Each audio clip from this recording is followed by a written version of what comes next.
എൻ്റെ നിയോജകമണ്ഡലത്തിലെ മമ്പാട് പഞ്ചായത്തിലെ എളമ്പുഴ നടുവക്കാട് ഭാഗങ്ങൾ ഇന്നലെ രാവിലെ പുലി ഇറങ്ങുകയും സർ ഒരു ബൈക്ക് യാത്രികനെ കയറി ആക്രമിക്കുകയും ചെയ്തു സർ ഇന്നലെ വനവകുപ്പ് ഉദ്യോഗസ്ഥരും അതുപോലെ തന്നെ ജനങ്ങൾ ഒരുമിച്ചുള്ള തെരച്ചിലാണ്. അതിനിടയിൽ രാത്രി പുലിയെ കണ്ടതായി സർ പറയുന്നു. സർ വളരെ അടിയന്തരമായി അവിടെ കൂട് സ്ഥാപിക്കാനും അതോടൊപ്പം തന്നെ ക്യാമറകൾ സ്ഥാപിക്കുവാനുള്ള നിർദ്ദേശം നൽകണമെന്ന് അഭ്യർത്ഥിക്കുകയാണ് സർ.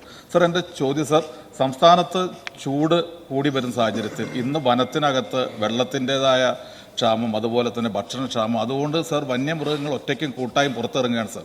ഏപ്രിൽ മെയ് മാസങ്ങളിൽ ഇത് കൂടി വരുമെന്ന് പറയുന്നത്. ഈ ഒരു പ്രത്യേക സാഹചര്യത്തെ നേരിടുന്നതിന് വേണ്ടി വനം വകുപ്പ് എന്തെങ്കിലും പ്രത്യേക കർമ്മ പരിപാടികൾ ആവിഷ്കരിച്ചിട്ടുണ്ടോ? Yes minister. സർ, ഇത് രണ്ട് ചോദ്യമാണ്. എന്നാലും അടിയന്തര പ്രാധാന്യമുള്ള ബഹുമാനപ്പെട്ട മിനിസ്റ്റർ അദ്ദേഹം കൺസെന്റ് എടുത്തിരുന്നു റേസ് ചെയ്യാൻ അനുവാദം. അതെ, അതുകൊണ്ട് അടിയന്തര പ്രാധാന്യമുള്ള പ്രശ്നമായതുകൊണ്ട് ഞാൻ അതിന് വളരെ ശ്രദ്ധാപൂർവം കേട്ടുവെന്നാണ് ഞാൻ പറഞ്ഞത്. അപ്പോൾ അതിൻ്റെ ഭാഗമായി മമ്പാടുണ്ടായിട്ടുള്ള പ്രശ്നത്തിൽ കൂടുവെച്ച് പുലിയെ പിടിക്കുന്നതിനുള്ള പ്രശ്നങ്ങൾക്കുള്ള ഉത്തരവ് ഇതിനകം തന്നെ നൽകി കഴിഞ്ഞിട്ടുണ്ട്.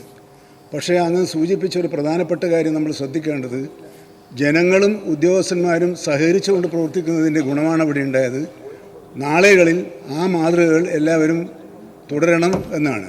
രണ്ടാമത്തത്, വന്യമൃഗങ്ങൾക്ക് ഈ വേനൽ ചൂട് വർദ്ധിക്കുന്ന മുറക്ക് വനത്തിനകത്ത് ആവാസ വ്യവസ്ഥയ്ക്ക് മാറ്റമുണ്ടാവുകയും അതിൻ്റെ ഫലമായി വന്യജീവികൾ നാട്ടിലേക്ക് ഇറങ്ങി വരുന്നത് തടയാൻ സ്വീകരിച്ച നടപടിയാണ്. അവർക്ക് ഭക്ഷണവും വെള്ളവും ഉറപ്പുവരുത്തുന്നതിന് വേണ്ടി ഞാൻ നേരത്തെ പറഞ്ഞ 10 പരിപാടിയിൽ mission food fodder and water എന്നൊരു പരിപാടി ആവിഷ്കരിച്ചിട്ടുണ്ട്. കുളങ്ങൾ കുഴിക്കാനും തടയണകൾ പണിയാനും വയലുകളിൽ ജലശേഖരം ഉറപ്പുവരുത്തുന്നതിനുള്ളൊരു പദ്ധതിയാണ് ആവിഷ്കരിച്ച് നടപ്പിലാക്കിയിട്ടുള്ളത്. അതിൻ്റെ വിശദാംശങ്ങൾ ഈ ഉത്തരത്തിലുള്ളതുകൊണ്ട് ഞാൻ പറയുന്നില്ല. Second question sir, Kerala Thiruvananthapuram മുതൽ കാസർഗോഡ് വരെ നമുക്ക് മലയോര മേഖലയുണ്ട് സർ. സർ, കഴിഞ്ഞ ബജറ്റിൽ 22 കോടി രൂപ കഴിഞ്ഞ വർഷത്തേക്കാൾ വർദ്ധിപ്പിച്ചുകൊണ്ട് 70 കോടി രൂപ നമ്മുടെ പ്രതിരോധ പ്രവർത്തനങ്ങൾക്ക് നീക്കിവെച്ചായി ബജറ്റിനകത്തുണ്ട് സർ. അത് വളരെ പരിമിതമാണ് സർ. ഈ പരിമിതമാണെങ്കിൽ പോലും സർ, എൻ്റെ ചോദ്യം, പ്രത്യേക പ്രയോറിറ്റി ഈ ഫണ്ട് ഉപയോഗിച്ചുകൊണ്ട് ആദിവാസികൾ താമസിക്കുന്ന, പ്രത്യേകിച്ച് വനമേഖലയ്ക്കകത്ത് ആദിവാസികൾ താമസിക്കുന്ന ആദിവാസി കോളനികളിൽ പ്രത്യേകം പ്രതിരോധം, പ്രത്യേകിച്ച് ഡ്രഡ്ജിങ് ആയാലും ഫെൻസിങ് ആയാലും ഒക്കെ നൽകുന്നതിന് ഈ ഗവൺമെൻറ് മുൻഗണന നൽകുമോ എന്നുള്ളതാണ്. Yes minister. തീർച്ചയായും ബഹുമാനപ്പെട്ട മെമ്പർ പറഞ്ഞതുപോലെ നമ്മൾ ആദിവാസി മേഖലയിലാണ് ഈ പ്രശ്നങ്ങൾ കുറേ ശ്രദ്ധാപൂർവം പ്രവർത്തിക്കേണ്ടത്.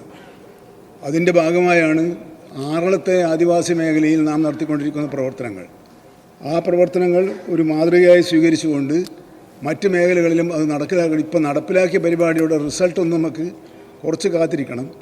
ആ പരിപാടി മറ്റെല്ലാ സ്ഥലത്തും വ്യാപിപ്പിക്കുന്നതിന് വേണ്ടിയാണ് സർക്കാർ. തീർച്ചയായും ആദിവാസി ഗോത്രവിഭാഗ ജനങ്ങൾക്കാണ് മുൻഗണന നൽകുക.